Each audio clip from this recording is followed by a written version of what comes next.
Hello साथियों, नमस्कार। Welcome to success point Rajasthan. सभी भावी शिक्षक गणों का स्वागत है आपके अपने ही प्लेटफॉर्म सक्सेस पॉइंट पर। आज की जो क्लास है उसमें हम बात करेंगे हिंदी के कुछ महत्वपूर्ण प्रश्नों को लेकर के। प्रत्येक प्रश्न को आराम से धैर्य के साथ में समझते हुए चलेंगे। ठीक है साथियों, चैनल पर नए हैं तो आज ही सब्सक्राइब जरूर कर लेना। ठीक है, क्लास को एक लाइक जो है वो कर देना। चलिए करते हैं शुरुआत आज की क्लास का। देखो अपना पहला क्वेश्चन भाई। ठीक है, जिन विद्यार्थियों को साथियों जिन विद्यार्थियों को आंसर आ रहा है, ठीक है, वो साथ ही साथ प्रश्नों के आंसर करते रहे। और लास्ट में आप सभी को कमेंट करके बताना है कि आपके हिंदी जो एक मासूम सा सब्जेक्ट है, ठीक है, इसके आपके कितने क्वेश्चन जो हैं वो सही होते हैं। ठीक है, चलिए पहला प्रश्न देखिए साथियों। पहला जो क्वेश्चन है वो कहना है कि स्वर संधि का उदाहरण जो है वो नहीं है। इनकी इन चारों में से साथियों, इन चारों में से आपको बताना है कि कौन सा जो है वो स्वर संधि का उदाहरण नहीं है। ठीक है, स्वर संधि की मैं बात करूं तो स्वर संधि जो है वो 5 प्रकार की होती है। स्वर संधि जो है ये साथियों 5 प्रकार की होती है। ठीक है, हम क्लास जो है वो 6 से पढ़ते आ रहे हैं कि स्वर संधि जो है इसके 5 भेद होते हैं। ठीक है, देखिए ऑप्शन ए विद्या प्लस आल्य। ऑप्शन ए कहना है कि विद्या प्लस आल्य, तो विद्या प्लस आल्य से बनेगा विद्यालय। ठीक है, विद्या प्लस आल्य इससे बनेगा क्या, विद्यालय। देखो यहाँ पे विद्या के अंदर क्या है, विद्या के अंदर यहाँ पे जो है वो आ की मात्रा है। विद्या के अंदर आ की मात्रा है और आगे आल्य के अंदर जो है वो आ की मात्रा है।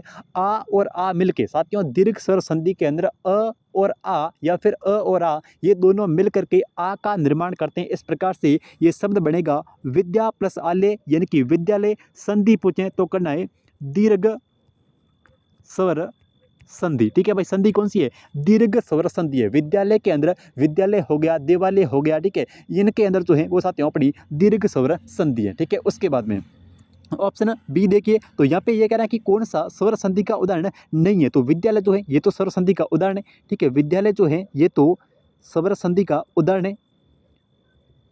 एक सेकंड,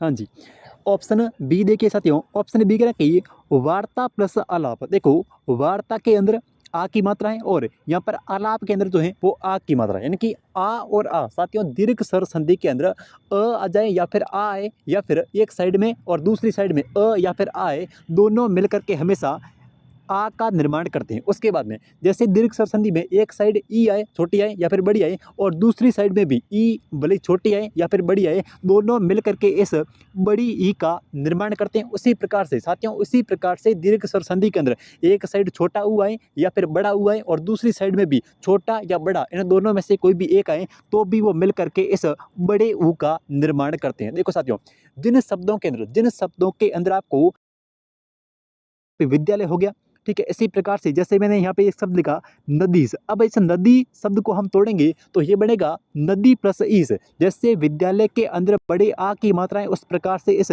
नदी के अंदर जो है वो बड़ी ई की मात्रा है। और जिन शब्दों के अंदर आ हो, ठीक है, या फिर बड़ी ई की मात्रा हो या फिर बड़े ऊ की मात्रा हो, तो वहां पे जो संधि होगी वो हमेशा होगी दीर्घ स्वर संधि। साथियों दीर्घ स्वर संधि की एक ही पहचान है कि बीच के अंदर जो है वो बड़े स्वर आएंगे। ठीक है, उसके बाद में वार्ता प्लस आलाप। साथियों वार्ता प्लस आलाप से बन जाएगा वार्तालाप। ठीक है, वार्ता प्लस आलाप से बनेगा वार्तालाप। और इसके अंदर भी दीर्घ स्वर संधि है। ठीक है, वार्तालाप के अंदर भी दीर्घ स्वर संधि है। उसके बाद में यहाँ पे बात करेंगे रजनी प्लस ईस की। तो देखो रजनी इस नी के अंदर साथियों इस नी के अंदर बड़ी ई की मात्रा है और आगे जो है वो बड़ी ई आ रही है, और बड़ी ई और बड़ी ई दोनों मिलकर के इस प्रकार की बड़ी ई का निर्माण करेंगे तो ये बन जाएगा रजनीश। ठीक है, ये जो है ये साथियों रजनीश बन जाएगा। और रजनीश जो है ये भी अपने दीर्घ स्वर संधि का उदाहरण है।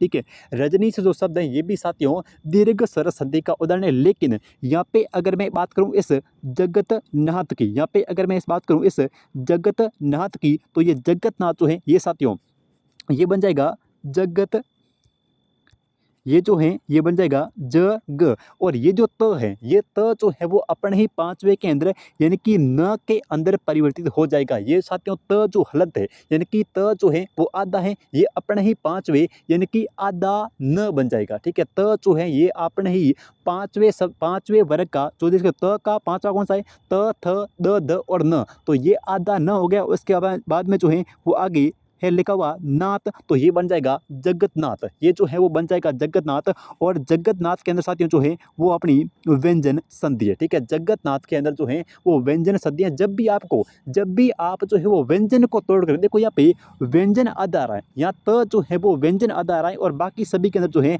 वो स्वर आ रहा है। तो जहां पर भी व्यंजन अदा है वहां पे जो है अपनी संधि हो जाएगी, कौन सी, व्यंजन संधि। तो यहाँ पे जगत प्लस नाथ, इसके अंदर साथियों जो है वो अपनी जगतनाथ बनेगा, और इसके अंदर जो संधि है वो है व्यंजन संधि। तो इस क्वेश्चन का जिन भी विद्यार्थियों का ऑप्शन डी आ रहा है उनका बिल्कुल यहाँ पे ठीक हो जाएगा, यानी कि सही हो जाएगा। तो जो है वो अपने ही पांचवे यानी कि न के अंदर परिवर्तित हो जाता है, यानी कि पहला जो है वो अपने ही पांचवे के अंदर परिवर्तित हो जाता है इस व्यंजन संधि के अंदर। ठीक है, तो इस क्वेश्चन का डी ऑप्शन बिल्कुल सही हो जाएगा। चलिए अगले क्वेश्चन की बात कर लेते हैं।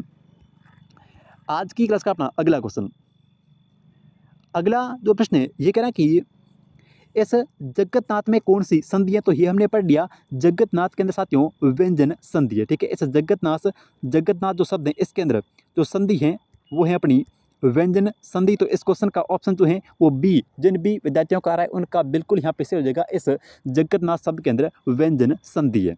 अगला क्वेश्चन देखिए, अगला साथियों जो प्रश्न है वो कह रहा है कि व्यंजन संधि निर्मित शब्द नहीं है, इनमें से कौन सा जो है वो व्यंजन संधि का उदाहरण नहीं है। ठीक है, इन चारों में से साथियों कौन सा अपना जो है वो एक व्यंजन संधि का उदाहरण नहीं है। देखिए ऑप्शन ए, सबसे पहले ऑप्शन ए है दिगंबर। अब ग जो है, ग साथियों वर्ण जो है वो है तीसरा।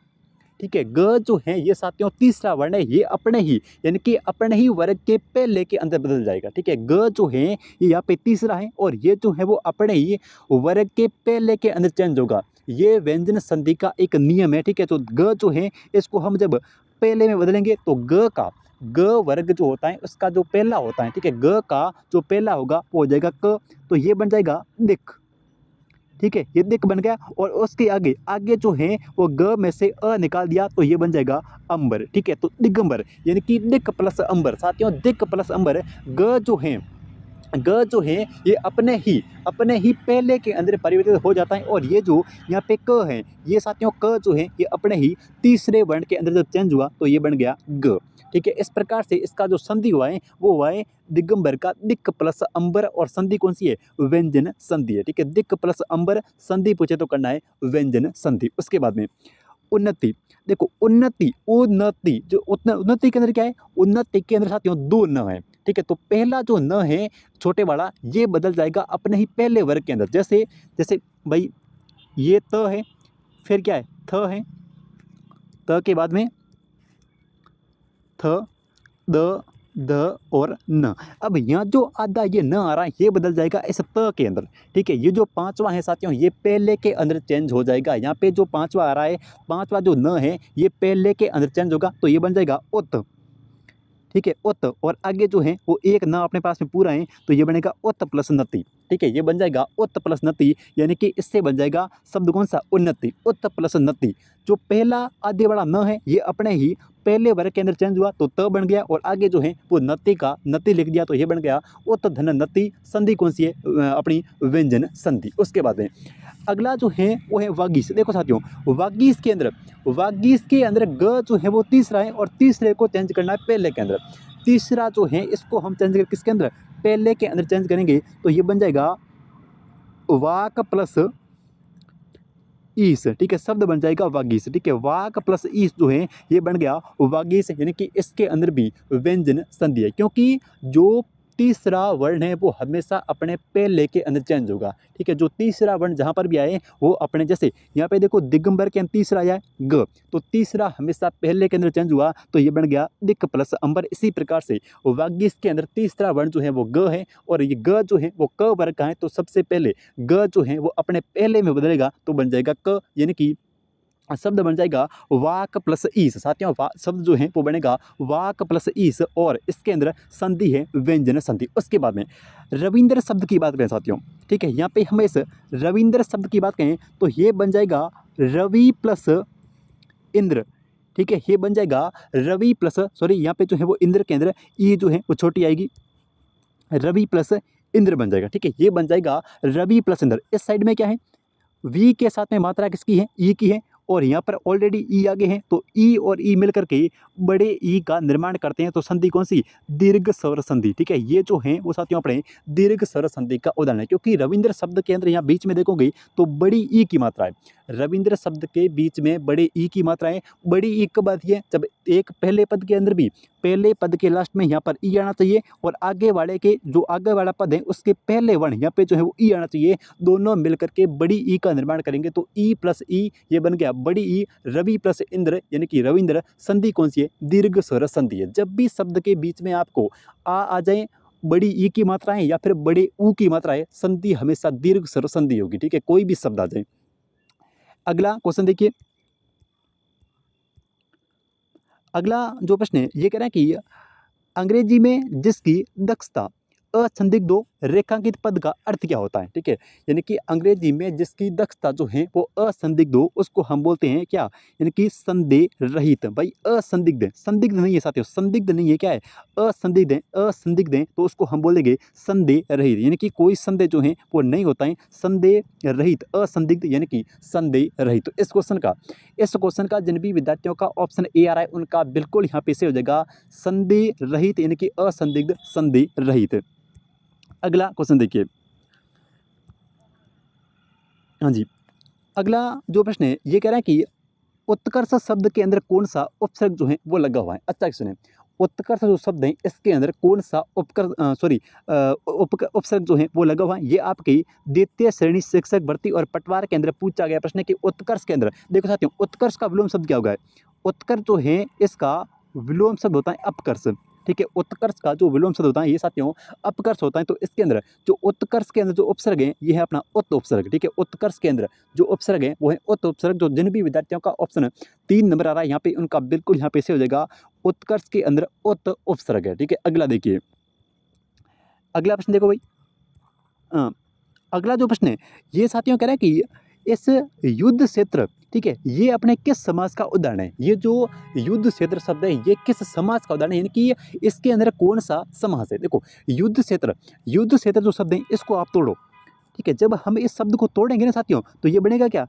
ये बन जाएगा युद्ध के लिए क्षेत्र, क्या बनेगा, युद्ध के लिए क्षेत्र, ठीक है, युद्ध के लिए क्षेत्र, ठीक है। जब हम इस युद्ध क्षेत्र का अब तोड़ते हैं इसको तो ये बनेगा युद्ध के लिए क्षेत्र, यानी कि के लिए क्या है, के लिए जो है ये विभक्ति आ रही है साथियों। जहाँ पर भी किसी भी शब्द के अंदर आपको विभक्ति देखने को मिले, ठीक है, जैसे मैंने आपको कहा चिड़ी मार, यानी कि चिड़ी को मारने वाला, तो विभक्ति क्या है, विभक्ति जो है वो बीच में है को, ठीक है। अब जब वापस को हम समास को जोड़ेंगे तो क्या बनेगा, चिड़ी मार, और वापस खोलेंगे तो चिड़ी को मारने वाला। इस प्रकार से जहाँ पर भी विभक्तियों का लोप होता है, जहाँ पर भी साथियों विभक्तियों का लोप होता है वहाँ पे समास कौन सा, वहाँ पे हो जाएगा तत्पुरुष समास। तो जहाँ पर भी विभक्तियों का लोप होता है वहाँ पे हमेशा अपना जो है वो तत्पुरुष समास होगा। तो इस क्वेश्चन का जिन भी विद्यार्थियों का ऑप्शन यहाँ पे 4 नंबर आ रहा है उनका बिल्कुल यहाँ पे साथियों सही हो जाएगा युद्ध क्षेत्र के अंदर, यानी कि युद्ध के लिए क्षेत्र, किसके लिए, युद्ध के लिए क्षेत्र, ठीक है। रेलगाड़ी यानी कि रेल पर चलने वाली गाड़ी,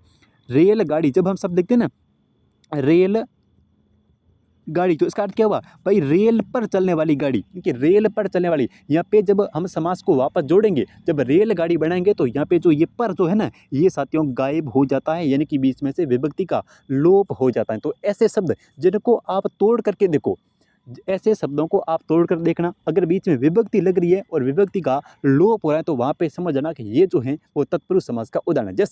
जैसे एक शब्द है शरणागत, भाई देखिए शब्द मैं लिख रहा हूँ यहाँ पे देखो शरणागत, तो ये कई बार जो है वो पूछा भी गया है, ये शब्द शरणागत के अंदर कौन सा समास है। देखो साथियों जब हम इस शरणागत शब्द की बात करते हैं तो इसको तोड़ेंगे ना तो ये बनेगा शरण को आगत, ठीक है, ये बन जाएगा क्या, शरण को अगत। तो यहाँ पे ये जो को विभक्ति है, यहाँ पर ये जो को विभक्ति है, जब हम शरणागत को वापस जोड़ेंगे, यानी कि शरणागत को वापस हम साथियों जोड़ेंगे ना, तब ये बन जाएगा शरणागत, और वापस जब तोड़ेंगे तो बनेगा शरण को अगत। तो यहाँ पे जो को विभक्ति है, यहाँ पे ये जो को विभक्ति है, इसका साथियों लोप हो जाता है। तो जहाँ पर भी शब्द को तोड़ना है और वापस जोड़ना है, अगर विभक्ति का लोप हो रहा है, तो लोप हो रहा है, तो वहाँ पे अपने समझना कौन सा है, वहाँ पे अपना तत्पुरुष समास है। ठीक है, बढ़े आगे। हाँ जी, देखो अगला क्वेश्चन। अगला जो क्वेश्चन है ये कहना कि पुत्र शोक का सही सामासिक विग्रह तथा भेद क्या होता है। विग्रह तथा भेद क्या होता है, इनकी पुत्र शोक, पुत्र शोक यानी कि पुत्र के लिए शोक। ठीक है, पुत्र शोक साथियों यानी कि पुत्र, हाँ, पुत्र के लिए शोक। तो समास कौन सा, समास हो जाएगा अपना तत्पुरुष समास। ठीक है, समास कौन सा है, समास जो है ये साथियों है अपना तत्पुरुष समास, यानी कि पुत्र शोक, पुत्र के लिए शोक। भाई पुत्र शोक जो शब्द है इसके अंदर विभक्ति क्या है, विभक्ति शब्द के लिए, यहाँ पे के लिए जो है वो विभक्ति है, तो इस के लिए विभक्ति का साथियों क्या हो जाता है, लोप हो जाता है। ठीक है, तो पुत्र शोक इसके अंदर तत्पुरुष समास है, और पुत्र शोक यानी कि पुत्र के लिए शोक, तो के लिए विभक्ति जो है वो बीच में से गायब हो जाती है। अगला देखिए,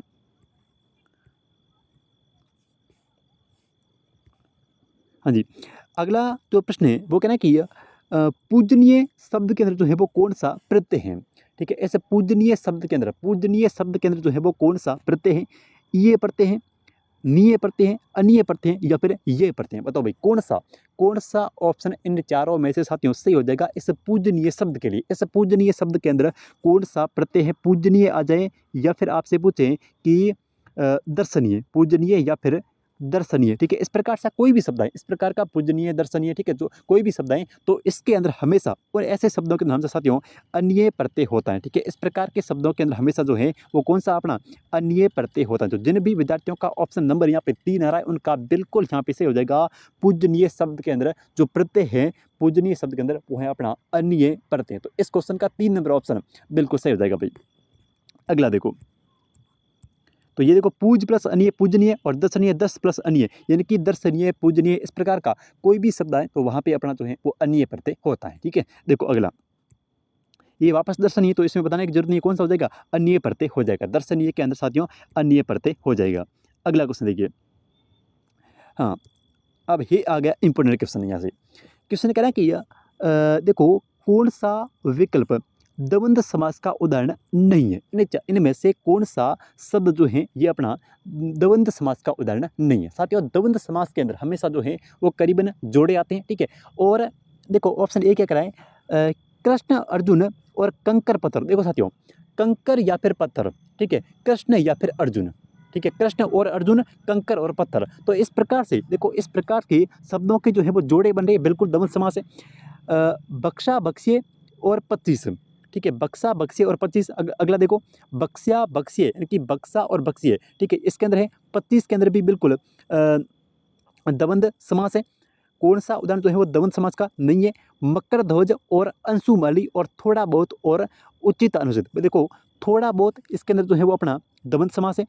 उचित या फिर अनुचित, या तो उचित या फिर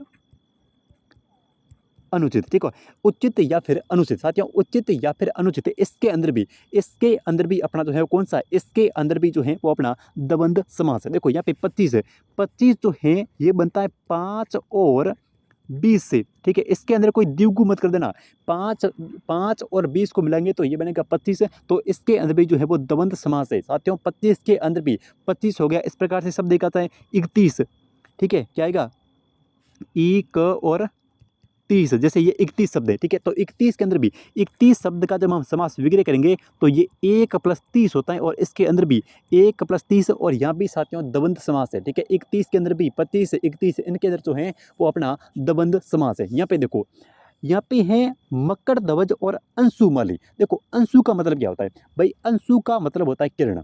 अंशु का मतलब क्या हो गया, अंशु का मतलब साथियों किरण होता है, और माली का मतलब होता है माला।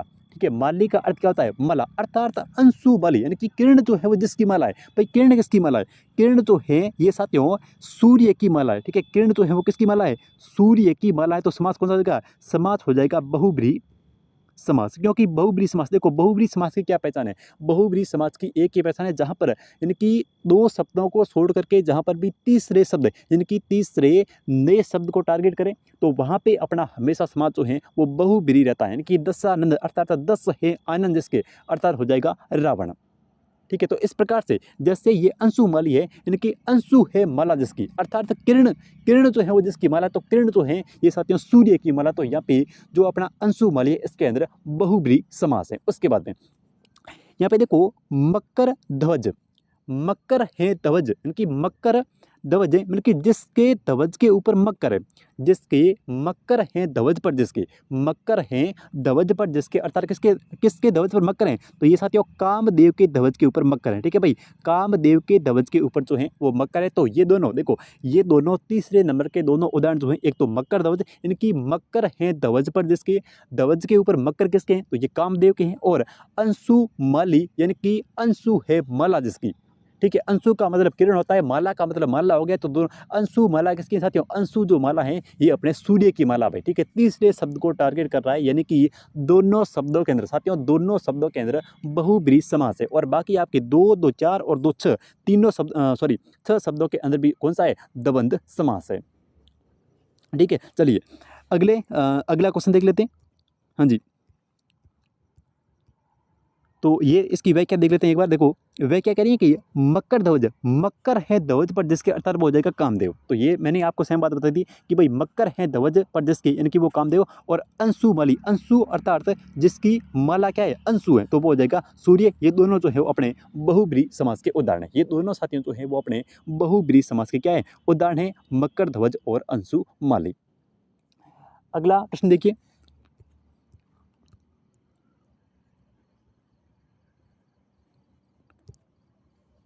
हाँ जी, अगला क्वेश्चन कह रहा है कि दबंध समास से संबंधित पद हैं, इनमें से कौन सा जो है वो दबंध समास से संबंधित पद हैं? ठीक है, ऑप्शन ए देखो यहाँ पे, ऑप्शन चौथा आपका दिख नहीं रहा है, एक सेकंड। अब बताओ आंसर। क्वेश्चन कह रहा है कि दबंध समास से संबंधित पद जो है वो कौन सा है, यानी कि कौन सा उदाहरण जो है वो अपने दबंध समास का, साथियों कौन सा उदाहरण जो है ये दबंध समास का है? ठीक है, बीचों बीच, देखो बीचों बीच, ठीक है, अनचाह, इकतीस या फिर यथा शीघ्र, इसमें से कौन सा जो है वो द्वंद्व समास से संबंधित पद हैं? देखो यहाँ पे जो 31 शब्द हैं, यहाँ पे ये जो 31 शब्द हैं, इसका हम जब समास विग्रह करेंगे तो ये बन जाएगा 1 + 30 और बराबर हो जाएगा 31। ठीक है, 1 + 30 जब मिलेगा तो साथियों ये 31 बनेगा। 1 और 30 मिलकर 31 बन रहा है, यानी कि 31 के अंदर समास कौन सा है? द्वंद्व समास है। साथियों बीचों बीच, देखो बीचों बीच के अंदर क्यों नहीं है? बीचों बीच एक शब्द आता है बीज और बीज, जब भी किसी भी शब्द की आवर्ती होती है, जब भी किसी भी एक शब्द, शब्द क्या है? एक है। ठीक है, जब एक शब्द और इसकी आवर्ती होती है, एक शब्द की जब 2 या 2 से अधिक बार आवर्ती होती है तो वहाँ पे कौन सा? वहाँ पे हो जाएगा हमेशा अव्ययभाव समास। ठीक है, जैसे जैसे रुको, एक शब्द देखो, एक शब्द है अपने पास में घड़ी, घड़ी, एक शब्द है अपने पास में दिनों, दिन। तो जहाँ पर भी देखो शब्द एक है, रिपीटेशन 2 बार हो रहा है, शब्द एक है, रिपीटेशन 2 बार हो रहा है, जहाँ पर भी ऐसे शब्द जिनका रिपीटेशन होता है, यानी कि 2 या 2 से अधिक बार आते हैं, तो वहाँ पे हमेशा जो है वो अपना अव्ययभाव समास होगा। यहाँ पर बीचों बीच जो है इनके अंदर शब्द कौन सा है? बीच है, और बीच की जो है वो अपनी बार बार जो है वो रिपीट हो रहा है। उसके बाद देखो अनचाह, इसके अंदर अन उपसर्ग है। ठीक है, अन और चाह, तो इसके अंदर अव्ययभाव समास हो जाएगा। और यथा शीघ्र के अंदर जो है वो यथा आ रहा है, जहाँ पर भी यथा, यथा, आ, बर, नी, अन, ठीक है, अनु, इस प्रकार के जहाँ पर भी उपसर्ग या फिर इस प्रकार के जहाँ पर भी अव्यय आएंगे, ठीक है, यथा आ गया, प्रति आ गया, आ गया, बर आ गया, नी आ गया, ये सभी जो है ये साथियों अव्ययभाव समास की क्या है? पहचान है। ठीक है, जहाँ पर भी आपको यथा, प्रति, आ, भर, नी इस प्रकार के जो अव्यय या फिर इस प्रकार के प्रत्यय अगर आपको देखने को मिलते हैं तो वहाँ पे हमेशा जो है वो अपना अव्ययभाव समास होता है। तो इस क्वेश्चन का ऑप्शन नंबर 3 बिल्कुल जिन विद्यार्थियों का आ रहा है उनका बिल्कुल यहाँ पे से हो जाएगा 1 + 30 और बिल्कुल बन गया 31। अगला देखिए, अगला जो क्वेश्चन है ये कह रहा है कि कौन से युग्म में परस्पर पर्यायवाची नहीं है? ठीक है, इनमें से आपको बताना है कि कौन से युग्म के अंदर परस्पर पर्यायवाची नहीं है। पाषाण, प्रस्तर और उपल। एक चीज़ ध्यान रखना यहाँ पे, उपल जो है साथियों, ये उपल जो है ये पर्यायवाची है पत्थर का, लेकिन उत्पल जो है ये पर्यायवाची हो जाएगा कमल का। उपल जो है ये हमेशा पत्थर का पर्यायवाची है और उत्पल जो है ये साथियों कमल का पर्यायवाची है। उपल पत्थर का पर्यायवाची है और उत्पल जो है ये कमल का पर्यायवाची है। पांचाणी, कृष्णा और याज्ञसेनी ये बिल्कुल एक दूसरे के पर्यायवाची है। कच्छ, सिकुर और कुंतल ये बिल्कुल जो है वो बाल के पर्यायवाची है। उसके बाद है मयूर, सिक्की और सिलीमुख। मयूर और सिक्की ये दोनों जो हैं ये पर्यायवाची है मोर के, लेकिन सिलीमुख जो है ये पर्यायवाची है बोने का। सिलीमुखी जो है ये साथियों, सिलीमुख जो है ये अपने बोने का पर्यायवाची है और मयूर और सिक्की जो है ये साथियों मोर के पर्यायवाची है। ठीक है, मयूर और सिक्की ये दोनों मोर के हैं, लेकिन जो अपना सिलीमुख है ये साथियों भौरे का पर्यायवाची है। तो इस क्वेश्चन का जिन भी विद्यार्थियों का ऑप्शन डी आ रहा है उनका बिल्कुल यहाँ पे से हो जाएगा मयूर और सिक्की ये मोर के हैं और सिलीमुख जो है ये भौरे का पर्यायवाची है। ठीक है साथियों, मेरा थोड़ा गला जो है वो बैठ गया है, थोड़ी आवाज़ जो है वो कम आएगी, लेकिन आप जो है वो थोड़ा एडजस्ट करना और क्लास के अंदर अंत तक टिके रहना। ठीक है, देखो यहाँ पे इसकी व्याख्या देख लेते हैं। व्याख्या कहने की सिलीमुख मोर भौरे का है तथा मयूर और सिक्की जो है ये मोर के पर्यायवाची है, ये इसकी व्याख्या है। अगला देखिए, अगला जो प्रश्न है ये कह रहा है कि किस समूह के सभी पर्यायवाची जो है वो नहीं है। किस समूह के अंदर सभी जो है ये साथियों पर्यायवाची नहीं है। ठीक है, किस समूह के अंदर सभी जो है वो पर्यायवाची नहीं है। अक्षी, अक्ष, दृग और लोचन ये आँख के पर्यायवाची है। ठीक है, लक्ष्य, देह प्रयोजन हेतु ये लक्ष्य के पर्यायवाची है, उद्देश्य के पर्यायवाची है। इंदिवर, उत्पल, पुंडरीक, रज्जु ये कमल के पर्यायवाची है।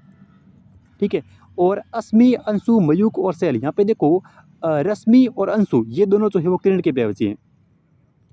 ठीक है, ये दोनों यानी कि रश्मि और अंशु जो हैं ये साथियों किरण के पर्यायवाची हैं, लेकिन यहाँ पे यमुक और शैल जो हैं ये किरण के पर्यायवाची नहीं है। तो इस क्वेश्चन का आपका ऑप्शन नंबर 4 से होगा, क्योंकि रश्मि और अंशु जो है ये साथियों किरण के पर्यायवाची है। तो इस क्वेश्चन का ऑप्शन नंबर चौथा जिन विद्यार्थियों का आ रहा है उनका बिल्कुल यहाँ पे से हो जाएगा रश्मि, अंशु किरण के हैं और यमुक और शैल जो हैं ये किरण के नहीं है। अगला देखिए, अगला जो क्वेश्चन है ये कह रहा है कि निम्नलिखित में से कौन सा शब्द बाल का पर्यायवाची नहीं है। निम्नलिखित में से कौन सा शब्द जो है वो बाल का पर्यायवाची नहीं है। कच्छ बाल का है। सिक्की, सिक्की देखो सिक्की जो है ये साथियों मोर का पर्यायवाची है।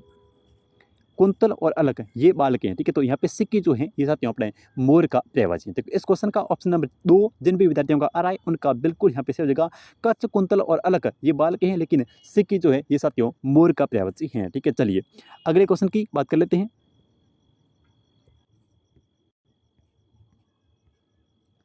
अगला प्रश्न देखिए, अगला जो क्वेश्चन है ये कह रहा है कि केतु का पर्यायवाची शब्द है। ठीक है, केतु जो है ये किसका पर्यायवाची शब्द है, तो केतु जो है ये साथियों झंडे का पर्यायवाची है। केतु जो है ये हमेशा झंडे का पर्यायवाची है। तो इस क्वेश्चन का ऑप्शन नंबर आपका 1 नंबर जिन विद्यार्थियों का आ रहा है उनका बिल्कुल यहाँ पे से हो जाएगा केतु जो है ये साथियों झंडे का पर्यायवाची शब्द है। ठीक है, चलिए अगला क्वेश्चन देखिए।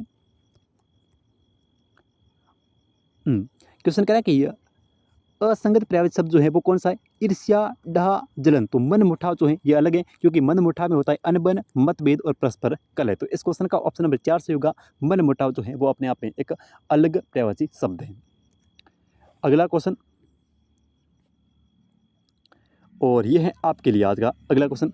क्वेश्चन कह रहा है कि सभी शब्द जो है वो पर्यायवाची हैं। ठीक है, किस विकल्प के अंदर सभी शब्द जो है वो पर्यायवाची हैं। ठीक है, इस क्वेश्चन का आंसर आप सभी विद्यार्थी कमेंट करके बताएंगे। मिलते हैं एक नई क्लास में, तब तक के लिए जय हिंद, जय भारत।